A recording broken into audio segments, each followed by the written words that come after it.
Hello, everyone. Welcome to Voices of the Vessel. I'm Shelby, the Director of Marketing for the Badger, the Lake Michigan Car Ferry. This podcast is dedicated to highlighting the people and voices from over the years who have made the Badger what she is today, as she is celebrating 70 years of service. This podcast is brought to you in partnership with Pure Ludington and Visit Manitowoc, our wonderful port cities.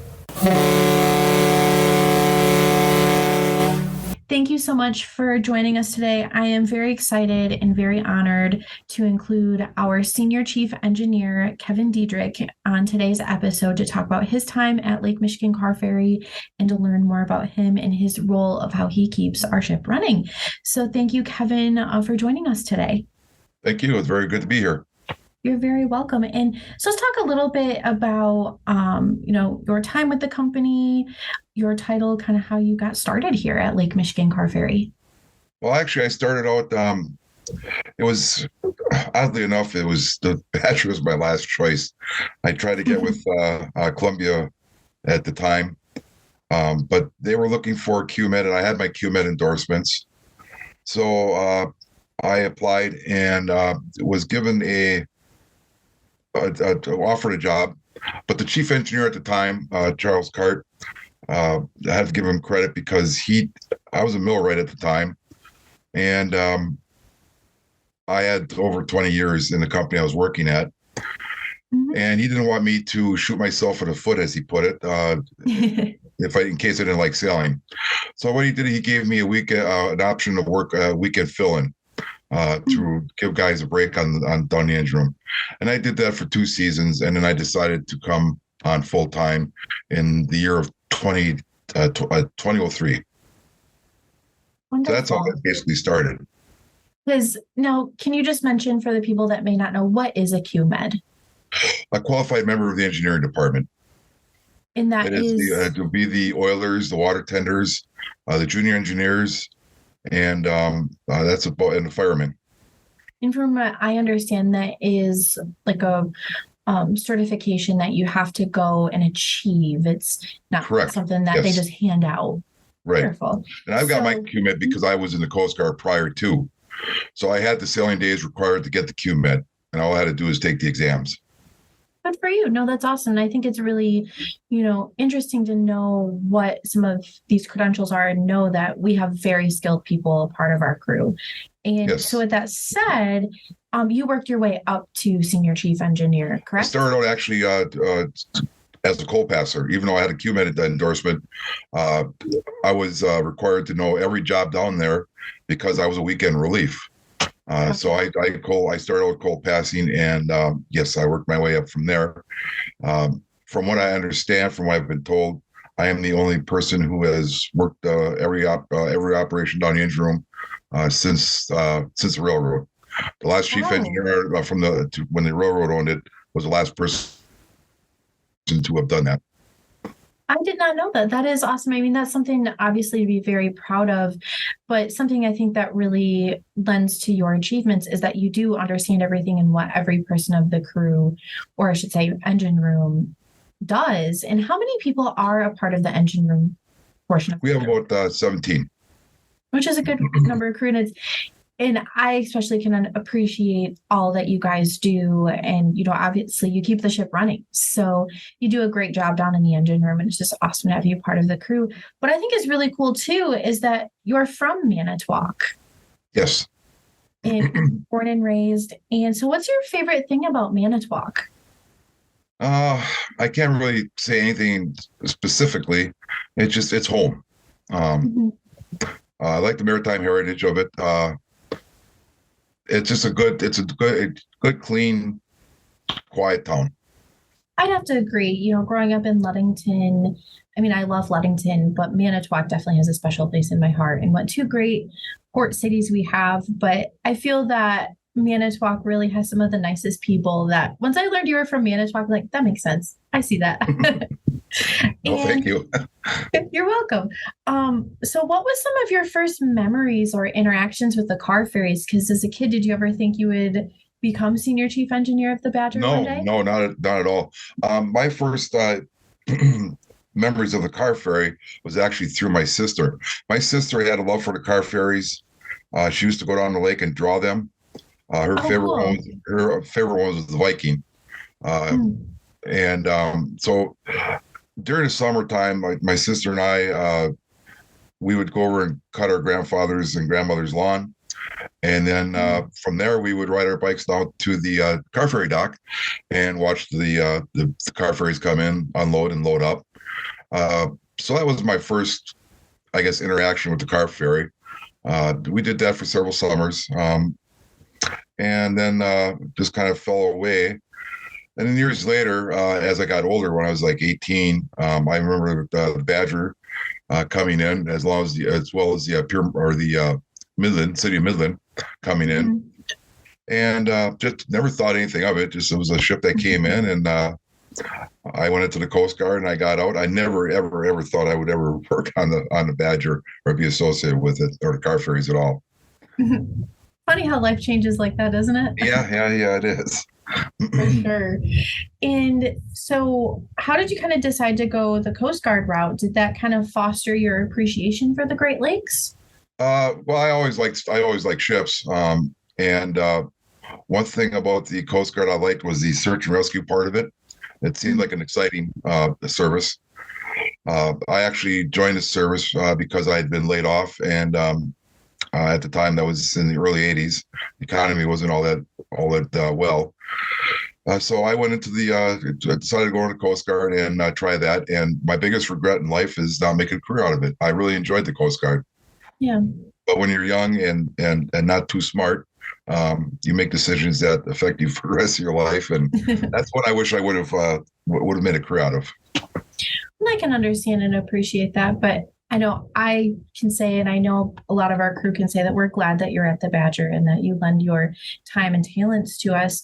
And Thank you. You're welcome. And I mean, I truly mean that. And I know our crew would say the same. And one of the neat things too is that for the Badger, we have to work, a lot with the Coast Guard and do, some different things in regards to like checkups and things. Was there anything more that you could add to about how the Badger works with the Coast Guard now? Well, we work very closely with the Coast Guard. Of course, we have rules and regulations that we have to adhere to and follow, and we have a thorough inspection the beginning of every season. And everything has to be, if there's any discrepancies, they have to be addressed very, very quickly and very, very promptly, and to the Coast Guard and ABS satisfaction. For those of you who don't know what ABS is, American Bureau of Shipping. It's an insurance underwriter for the company. So their rules and regulations are very strict as far as the equipment and the safety and the training of the crew. And those are all very important things that I know sometimes in my role, I feel like we could talk a little bit more about the safety that goes into the ship, and that we do have these quarterly inspections and lots of things that we do, that we are a very safe ship. And that's one thing that I've grown to love about the maritime industry, is that safety is always top priority, to the extent that, we don't need to boast about it all the time, but just talking about all the different ways that we are safe. And, especially when you look at a historic ship and all the modern updates and safety things, that like this last year, we just added the rescue boats and different things like that, Yes. But I think the maritime industry has done a good job of learning from its mistakes and saying, okay, these are ways that we can be safe. This is what happened. How can we learn from it? And our inspections are a little bit they're more stringent than a cargo ship, because we do carry souls on board. We carry passengers, so we fall under a different category, and that category is quite strict for the safety of the passengers as well as the crew. Definitely. And I just appreciate all the I shouldn't say little things, but all the things that I know that go into the safety of the ship, and how the crew overall, really prides themselves on that safety. But especially when you look at the engine room and all of the safety requirements that need to happen in there, that can definitely appreciate that for sure. And so what is it like being the senior chief engineer of the Badger? It's kind of hard to describe. It's an honor, for one. I never thought I'd ever reach this pinnacle. But at the same time, it can be challenging at times. Oh, for sure. the most challenging part is the dealing with the personnel. Uh, Mm. Before that, when I was just an engineer, even the when I was a junior chief, I really didn't have to deal with the administrative part of it. The person I replaced took care of that. Well, now it falls on me. I have Mhm. to do a lot of paperwork for the EPA and things of that nature. So it's a little bit different. So like I said, it's an honor, but at the same time, there's days where it's challenging. Definitely not, and I could definitely understand that you all make it look very easy down there. That I'm very thankful that there are well-educated, well-rounded people like you guys down there that We do. make it We all have we look. have a very very good engine room crew. We do. Very very good engine room crew. I'm very proud of all the guys, and my job would be horrendous if it wasn't for the guys that work down there. Mhm. I just can't say enough about them. They are the best working people I've ever had the pleasure of working with. Yeah, and especially even though I don't work them with them as directly as you do, I'd have to agree that they're always so kind and knowledgeable, and they always answer all of the random million questions that I have of how does this work, how does that work. That Yes. is there a favorite part that you play in the? I shouldn't say play, but in the engine room of the boilers or the engines themselves? Because I mean, we have antique engines on board. My favorite part about the engine room is exactly the engines. The engines are unique. There is only, if I believe, 8 of them made. There's Skinner Uniflow, a compound engine, and they're very, very unique engines. They're wonderful engines. I just, after being on here for 23 years, they still amaze me, and I never get tired of watching them run. And they run so smooth. They run, they're just dependable. I can't say enough good things about them. And like I said, to Yeah. this day, after 23 years of being involved with them and doing the engine inspections and things of that nature, that is one thing now in the interim that when I do retire, I will miss those engines dearly because I do love them. Oh, I can imagine. And correct me if I'm wrong, please. They are the last operating Skinner Uniflow engines in the world. As far as I understand, and also I'd like to throw in there the Skinner Uniflow engines that we have were the pinnacle of reciprocating steam engine design.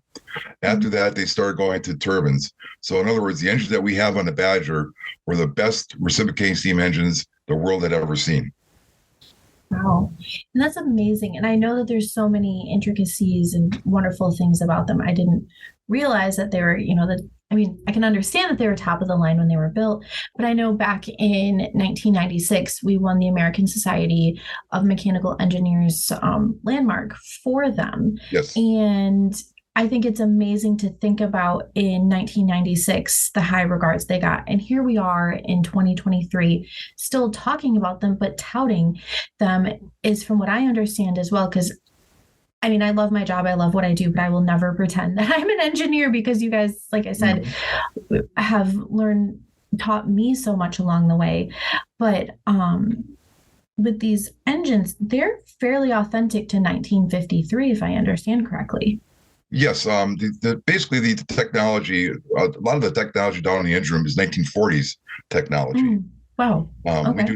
We have very little automation. Our fire room has been automated to a degree for our combustion control. But as far as out in the engine room, we really don't have any automation. It's all, you have to know every valve, where it is, what it does. And it's all hand operated. There's no computerized control room where you have to do is flip a switch or push a button to do something. You have to physically and intimately know the plant.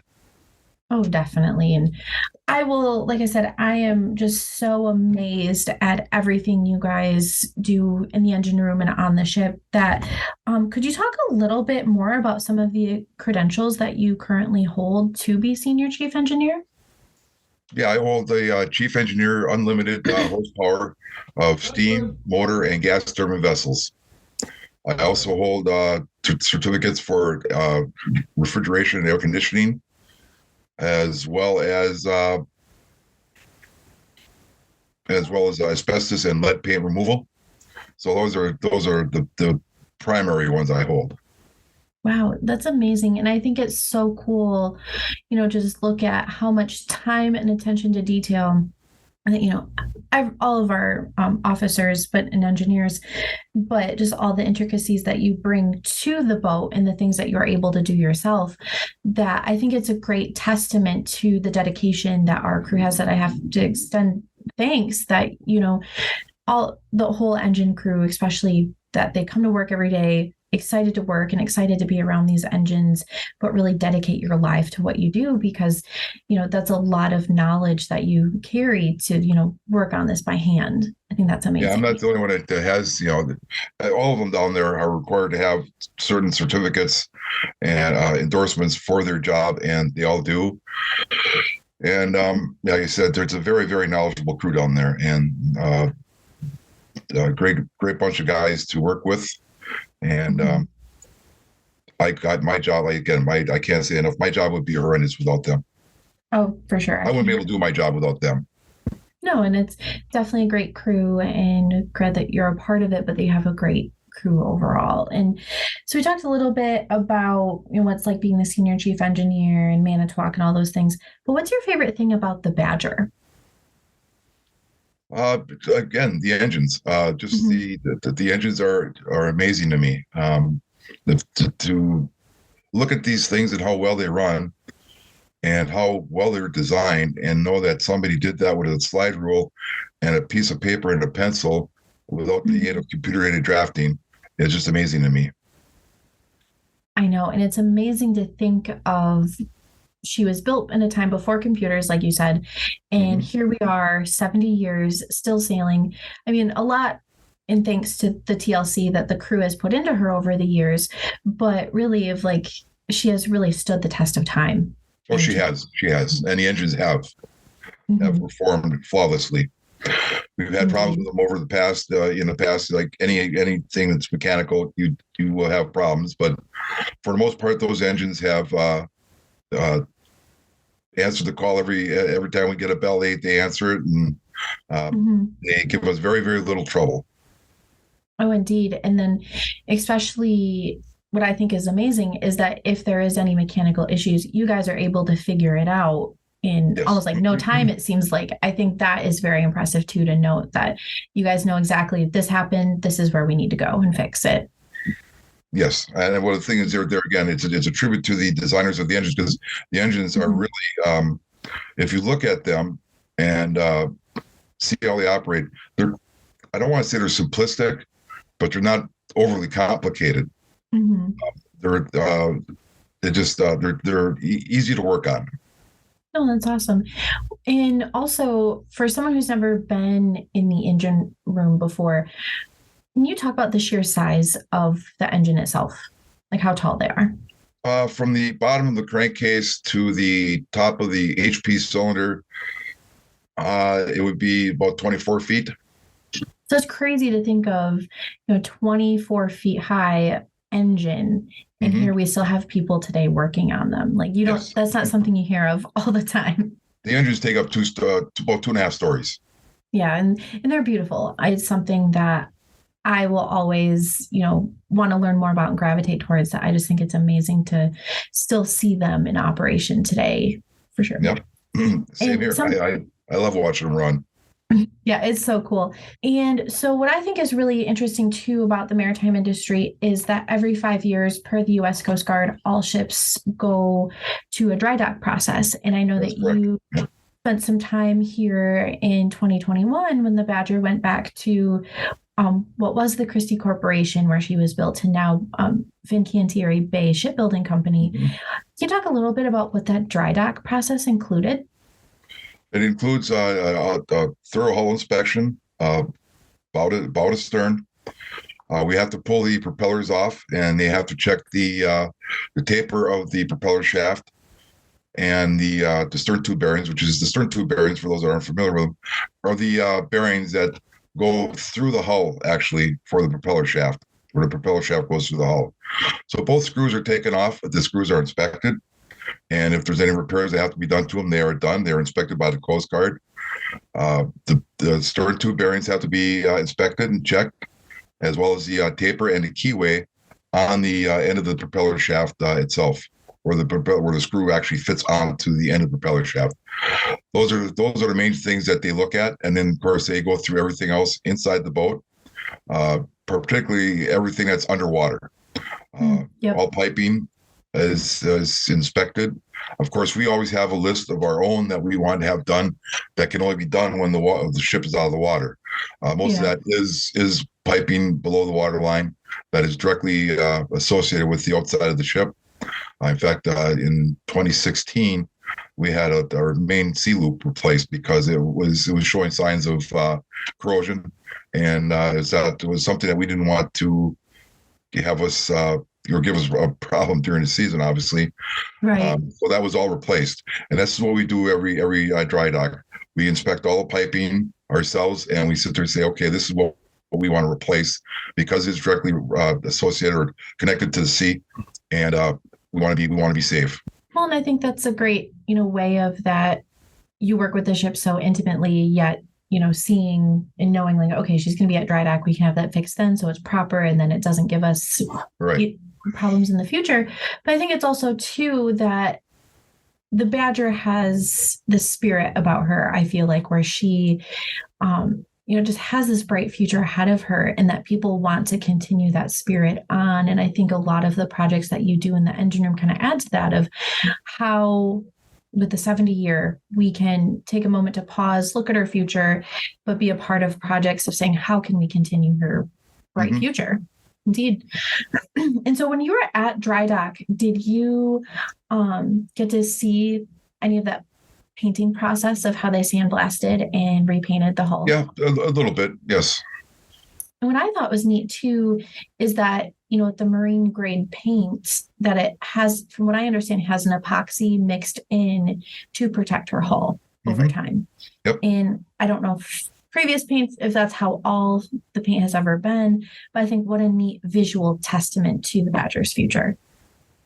One of the things that was interesting with the sandblasting was that when they took it down to bare metal, you could still see the writing from 1952 when it was built, when it was constructed, showing the number of the hull plate and its location written on the hull plating. That was one thing I didn't expect to see. The writing was still, even after they sandblasted, the writing was still on there. It was really interesting to see that. Well, that is amazing. And wow, like what a way to think of just that steel after 70 years later, that who knows when she'll be sandblasted again, but they'll still get to see all of. And another thing too, with the Coast Guard, they not only do they inspect the hull visually, but they also ultrasound it to see how thick the metal is. And because the Badger's been her whole life in fresh water, we have lost very, very little metal, less fractions of an inch. Wow. Yeah. So the hull is very, very sound, incredibly sound. Is that typical for freshwater? Well, the Badger has a thicker hull anyway because she was built to run year round through ice. Definitely. So she has a little bit thicker hull than most of the freighters, but it's typical. Ships that spend their whole time in freshwater tend to have very little corrosion. Wow, no, that's an interesting thought, and especially when you look back at like how she was built for the railroad, they built everything incredibly tough. But even though she doesn't sail year round anymore, I think that's a great fact to, even though, she's still in service in a different way, that those railroad beginnings are still paying off today. Yes, indeed. How awesome. And now a word about our partners in our port cities. If your idea of the perfect vacation is sugar sand beaches, clear blue waters along 28 miles of Lake Michigan shoreline, outdoor adventures, climbing to the top of historic lighthouses, or exploring a charming downtown, Ludington is your destination for pure Michigan fun.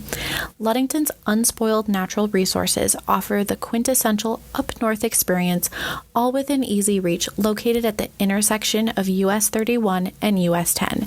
No matter what you're seeking, a beach or outdoor adventure, a peaceful getaway, or just a community of friendly faces, you can find it all in pure Ludington. As a Ludington native, native, I know I sound biased, but Ludington is truly an astonishing place. There's always something going on, amazing places to dine and get drinks, along with unique attractions you won't find just anywhere. Plan your visit today at pureludington.com. Manitowoc, the maritime capital of Wisconsin, is the perfect vacation destination for those seeking adventure, a little relaxation, or a whole lot of fun. With sandy beaches, miles of biking and hiking trails, a real World War II submarine that you can both climb aboard and sleep on, a strong art scene, variety of breweries to explore, and array of annual events and festivals, Manitowoc offers so many unique and exciting options for visitors to add to their travel itinerary. As a frequent visitor to Manitowoc, I can attest to the thriving and charming downtown. From classic candy and ice cream parlors to outdoor music venues, there's so much to explore, experience, and enjoy in Manitowoc. I always look forward to going back.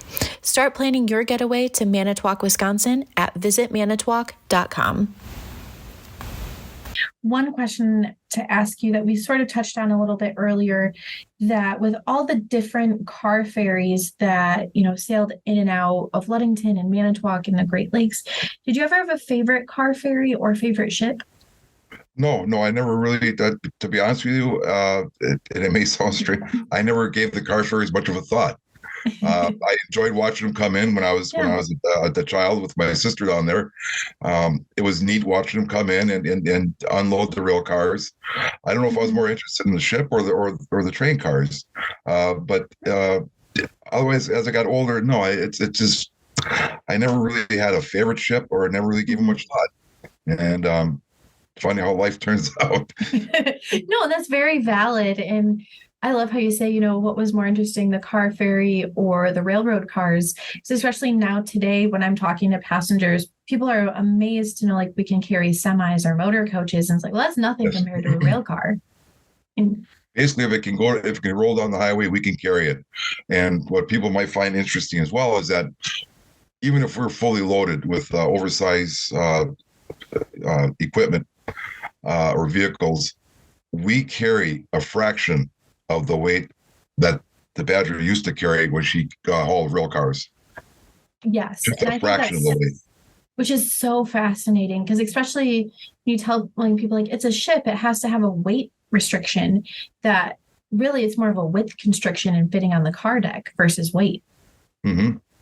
And it's so cool. So what are some, from your years on the Badger, what would you say is probably one of the most interesting loads that you've seen that she's carried? Oh, the windmill towers, I guess, would come to mind first, because we haul the tower sections as well as the generators, and as well as the blades themselves, and they're huge. You see them from a distance, they don't look all that intimidating, but when you see one section come on at a time, they're actually quite huge. Well, and I didn't know until recently that the wind turbines were built in the Manitowoc area. Yes. Yep.